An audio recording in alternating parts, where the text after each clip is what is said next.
low torch head. Here we have the torch head and the fuel canister. You will see it's different from a refillable torch canister in the sense that the top has a flange with a notch cut out of it, where the other one hasn't. It's got a very thin nozzle, so I'll put that aside. So when you look at that, this one has got a tab which fits into that notch. You just press it and give it a quarter twist, and that's it. Then you open the fuel, press the trigger, and away you go. It also has an adjustment for the flame, which you can adjust so it gets a nice flame. Of course, you can go from a very small to a really big 8-inch flame. Now we're going to start off by doing some creme brulee.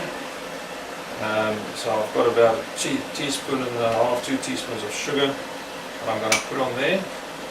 Shake it to just even it out, and on about a medium flame we'll just start torching.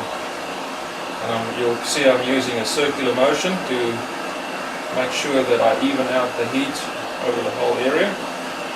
And when it starts smoking, you can just take the flame away for a second, and you keep going until all the sugar below is actually melted.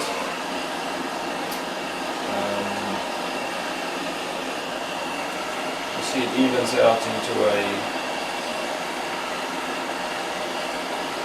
nice even